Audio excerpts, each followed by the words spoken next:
कर्म का फल भोगते हुए कभी दुखी ना हो। एक प्रेरक कहानी। एक राजा बड़ा धर्मात्मा, न्यायकारी और परमेश्वर का भक्त था। उसने ठाकुर जी का मंदिर बनवाया और एक ब्राह्मण को उसका पुजारी नियुक्त किया। वह ब्राह्मण बड़ा सदाचारी, धर्मात्मा, संतोषी था। वह राजा से कभी कोई याचना नहीं करता था। राजा भी उसके स्वभाव से अत्यंत प्रसन्न था। उसे राजा के मंदिर में पूजा करते हुए 20 वर्ष गुजर गए।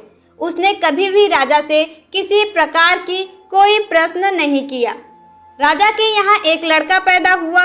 राजा ने उसे पढ़ा लिखाकर विद्वान बनाया और बड़ा होने पर उसकी शादी एक सुंदर राजकन्या के साथ करा दी। शादी करके जिस दिन राजकन्या को अपने राजमहल में लाए, उस रात्रि में राजकुमारी को नींद न आई। वह इधर उधर घूमने लगी। जब अपने पति के पलंग के पास आई तो क्या देखती है कि हीरे जवाहरात जड़ित मुठे वाली एक तलवार पड़ी है। जब उस राजकन्या ने देखने के लिए वह तलवार म्यान से बाहर निकाली, तब तीक्ष्ण धार वाली और बिजली के समान प्रकाश वाली तलवार देखकर वह डर गई। वह डर के मारे उसके हाथ से तलवार गिर पड़ी और राजकुमार की गर्दन पर जा लगी। राजकुमार का सिर कट गया और वह मर गया।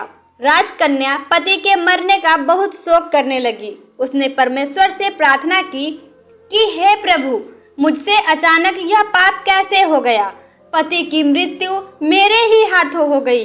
आप तो जानते ही हैं, परंतु सभा में मैं सत्य न कहूँगी, क्योंकि इससे मेरे माता पिता और सास ससुर को कलंक लगेगा तथा इस बात पर कोई विश्वास नहीं करेगा।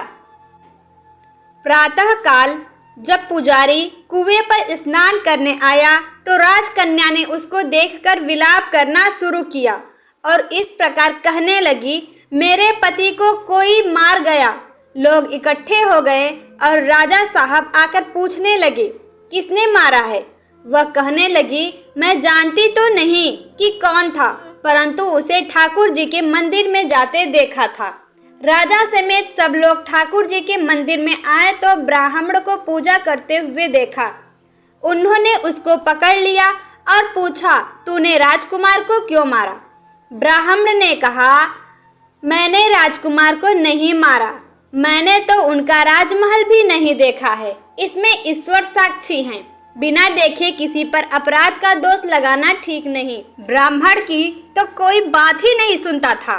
कोई कुछ कहता था तो कोई कुछ। राजा के दिल में बार बार विचार आता था कि ब्राह्मण निर्दोष है, परंतु बहुतों के कहने पर राजा ने ब्राह्मण से कहा, मैं तुम्हें प्राण दंड तो नहीं देता, लेकिन जिस हाथ से तुमने मेरे पुत्र को तलवार से मारा है, तेरा वह हाथ काटने का आदेश देता हूँ। ऐसा कहकर राजा ने उसका हाथ कटवा दिया। इस पर ब्राह्मण बड़ा दुखी हुआ और राजा को अधर्मी जान उस देश को छोड़कर चला गया। वह खोज करने लगा कि कोई विद्वान ज्योतिष मिले तो बिना किसी अपराध हाथ कटने का कारण उससे पूछूं। किसी ने उसे बताया कि काशी में एक विद्वान ज्योतिषी रहते हैं। तब वह उनके पास पहुंचा। ज्योतिषी कहीं बाहर गए थे। उसने उनकी धर्म पत्नी से पूछा, माता जी, आपके पति ज्योतिषी जी महाराज कहाँ गए हैं। तब उस स्त्री ने अपने मुख से अयोग्य, असहन, दुर्वचन कहे, जिनको सुनकर वो ब्राह्मण हैरान हुआ और मन ही मन कहने लगा कि मैं तो अपना हाथ कटने का कारण पूछने आया था, परंतु अब इनका ही हाल पहले पूछूंगा। इतने में ज्योतिषी आ गए। घर में प्रवेश करते ही ब्राह्मणी ने अनेक दुर्वचन कहकर उनका तिरस्कार किया, परंतु ज्योतिषी जी चुप रहे और अपनी स्त्री को कुछ भी नहीं कहा। तदनंतर वे अपनी गद्दी पर आ बैठे। ब्राह्मण को देखकर ज्योतिषी ने उनसे कहा, कहिए ब्राह्मण देवता, कैसे आना हुआ। आया तो था अपने बारे में पूछने, लेकिन पहले आपका हाल बताइए कि आपकी पत्नी अपनी जुबान से आपका इतना तिरस्कार क्यों करती है, जो किसी से भी नहीं सहा जाता और आप सहन कर लेते हैं। इसका कारण है, यह मेरी स्त्री नहीं, मेरा कर्म है। दुनिया में जिसको भी देखते हो, अर्थात भाई, पुत्र, शिष्य, पिता, गुरु, संबंधी, जो कुछ भी है, सब अपना कर्म ही है। यह स्त्री नहीं, मेरा किया हुआ कर्म ही है और यह भोगे बिना कटेगा नहीं। अपना किया हुआ जो भी कुछ शुभ अशुभ कर्म है वह अवश्य ही भोगना पड़ेगा। बिना भोगे तो सैकड़ों करोड़ों कल्पों के गुजरने पर भी कर्म नहीं टल सकता। इसीलिए मैं अपने कर्म खुशी से भोग रहा हूँ और अपने स्त्री की ताड़ना भी नहीं करता, ताकि आगे इस कर्म का फल न भोगना पड़े। महाराज, आपने क्या कर्म किया था? सुनिए, पूर्व जन्म में मैं कौवा था और मेरी पत्नी गधी थी। इसकी पीठ पर फोड़ा था। फोड़े की पीड़ा से यह बड़ी दुखी थी और कमजोर भी हो गई थी। मेरा स्वभाव बड़ा दुष्ट था, इसलिए मैं इसके फोड़े में चोंच मारकर इसे ज्यादा दुखी करता था। जब दर्द के कारण यह कूदती थी तो इसकी फजीहत देखकर मैं खुश होता था। मेरे डर के कारण ये सहसा बाहर नहीं निकलती थी, किंतु मैं इसको ढूंढता फिरता था। यह जहाँ मिले वही इसे दुखी करता था। आखिर मेरे द्वारा बहुत सताए जाने पर त्रस्त होकर यह गांव से 10-12 मील दूर जंगल में चली गई। वहां गंगा जी के किनारे सघन वन में हरा हरा घास खाकर और मेरे चोटों से बचकर सुखपूर्वक रहने लगी। लेकिन मैं इसके बिना नहीं रह सकता था। इसको ढूंढते ढूंढते मैं उसी वन में जा पहुंचा और वहां इसे देखते ही मैं इसकी पीठ पर जोर से चोंच मारी तो मेरी चोंच इसकी हड्डी में चुभ गई। इस पर इसने अनेक प्रयास किए, फिर भी चोंच न छूटी। मैंने भी चोंच निकालने का बड़ा प्रयत्न किया, मगर न निकली। पानी के भय से ही यह दुष्ट मुझे छोड़ेगा, ऐसा सोचकर यह गंगा जल में प्रवेश कर गई, परंतु वहां भी मैं अपनी चोंच निकाल न पाया। आखिर में यह बड़े प्रवाह में प्रवेश कर गई। गंगा का प्रवाह तेज होने के कारण हम दोनों बह गए और बीच में ही मर गए। तब गंगा जी के प्रभाव से यह तो ब्राह्मणी बनी और मैं बड़ा भारी ज्योतिषी बना। अब वही मेरी स्त्री हुई जो मेरे मरण पर्यंत अपने मुख से गाली निकालकर मुझे दुख देती, और मैं अपने पूर्व कर्मों का फल समझकर सहन करता रहूंगा।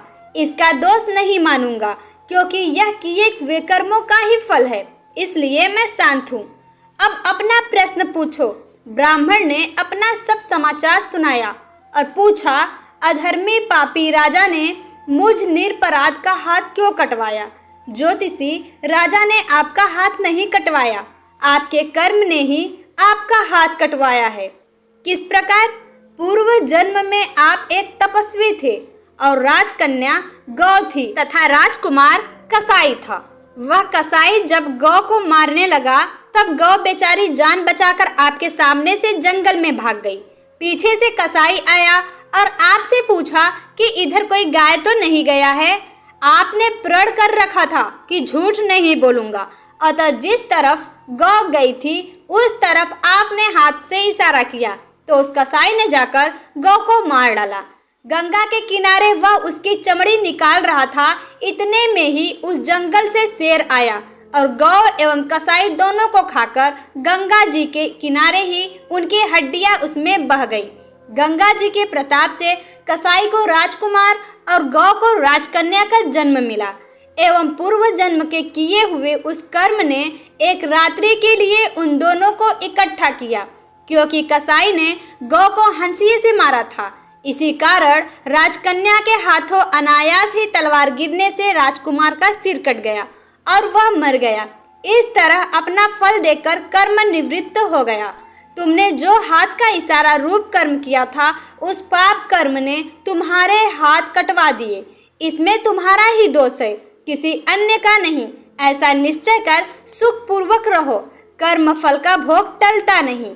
कितना सहज है ज्ञान संयुक्त जीवन।